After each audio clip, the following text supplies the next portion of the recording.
In 2011, a 26-year-old physics graduate student opened a website that the FBI called the most sophisticated criminal marketplace in internet history.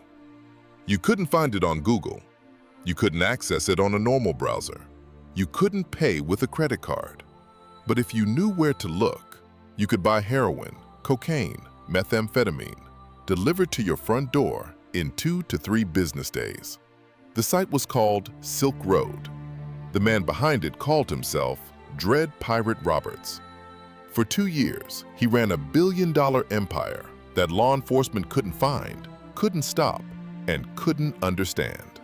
His real name was Ross Ulbricht, and in January 2025, the President of the United States set him free. Welcome to Dark Money and Power. Today's story is different from anything we've covered before. No Wall Street suits, no boardrooms, no billion-dollar offices. Just a young man, a laptop, and the darkest corner of the internet. This is the story of Silk Road. The rise, the empire, the fall, and the most controversial presidential pardon in modern American history. Ross Ulbricht was born in Austin, Texas in 1984. By every measure, he was the last person you'd expect to build a criminal empire. Eagle Scout, physics degree from the University of Texas, graduate student at Penn State studying material science. His friends described him as kind, gentle, thoughtful. A young man who cared deeply about the world and wanted to change it. And that was exactly the problem. Ross Ulbricht was a libertarian. He believed passionately that governments had no right to tell people what they could put in their own bodies, that the war on drugs was a failure, that prohibition created violence, not safety, that free markets, truly free markets, could solve what governments could not. In 2010, he dropped out of his PhD program.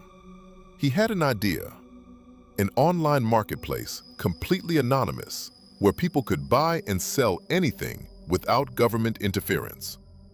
He called it Silk Road. Named after the ancient trade routes that connected the East and West beyond the reach of any single empire.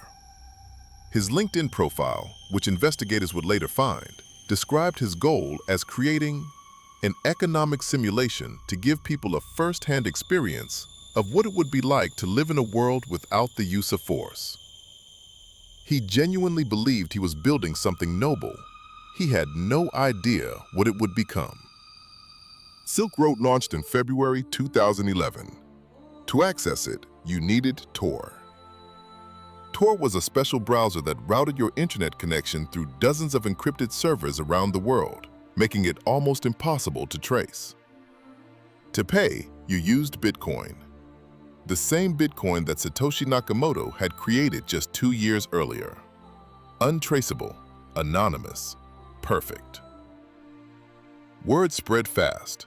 Within months, Silk Road had thousands of users. Drug dealers from around the world set up storefronts. Buyers left reviews, just like Amazon. Vendors competed on quality and price. The selection was extraordinary. Marijuana from California, MDMA from the Netherlands, cocaine from South America, heroin, methamphetamine, LSD, prescription pills by the thousands. By 2013, Silk Road had over 1 million registered users, thousands of drug dealers, and a total transaction volume of over $1.2 billion. Ross Ulbricht, operating as Dread Pirate Roberts, took a commission on every single sale. He was making tens of millions of dollars, all in Bitcoin, all untraceable, all invisible. But power, even invisible power, has a way of corrupting. As Silk Road grew, Ross Ulbricht changed. The idealistic physics student began making decisions that had nothing to do with libertarian philosophy. When a former Silk Road employee threatened to reveal the identities of thousands of users, Ross Ulbricht allegedly paid someone to have him killed. The murder-for-hire deal was worth $730,000 in Bitcoin. Connected to Ross Ulbricht during his time running Silk Road. None of the murders were ever confirmed to have taken place, but the orders were real. And there was something else. 6 people died from drug overdoses, directly linked to substances purchased on Silk Road. One of them was 16 years old. The free market experiment had a body count. The FBI had been hunting Silk Road since 2011. But finding Ross Ulbricht in a world of Tor and Bitcoin seemed almost impossible. Until he made one mistake. In the early days of Silk Road, Ross Ulbricht had posted about the site on a forum, using his real Gmail address. Investigators found that post, traced the Gmail, tracked his IP address to a San Francisco internet cafe. On October 1st, 2013, FBI agents located Ross Ulbricht at a public library in San Francisco.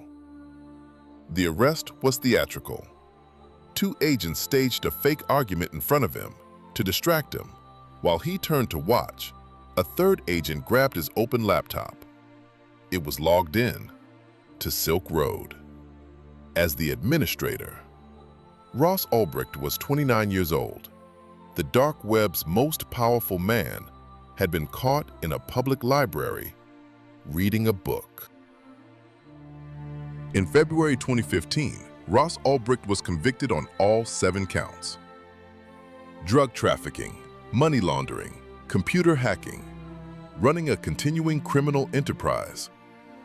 The sentence, delivered in May 2015, was unlike anything in the history of internet crime. 2 life sentences, plus 40 years, without the possibility of parole. Ross Ulbricht was 31 years old. He would never leave prison, or so everyone thought. For 11 years, his mother Lynn Ulbricht campaigned tirelessly for his release. The libertarian movement rallied behind him. The crypto community called him a pioneer. Millions of supporters wore Free Ross t-shirts. And then, in May 2024, at the Libertarian National Convention in Washington, a presidential candidate made a promise. Donald Trump looked directly at the crowd and said, "If you vote for me, on day 1, I will commute the sentence of Ross Ulbricht." On January 21st, 2025, his second day back in the White House, Trump signed a full and unconditional pardon. He personally called Ross's mother to deliver the news.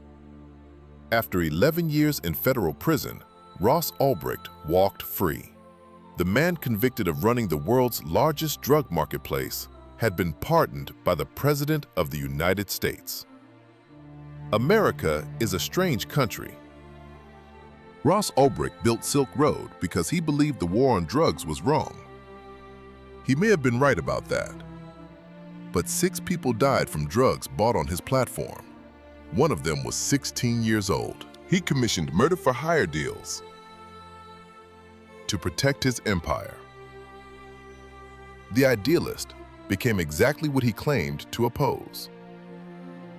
A man who used power to protect himself at the cost of others. Bernie Madoff, Sam Bankman-Fried, Ross Ulbricht. 3 very different men. 3 very different crimes. The same ending.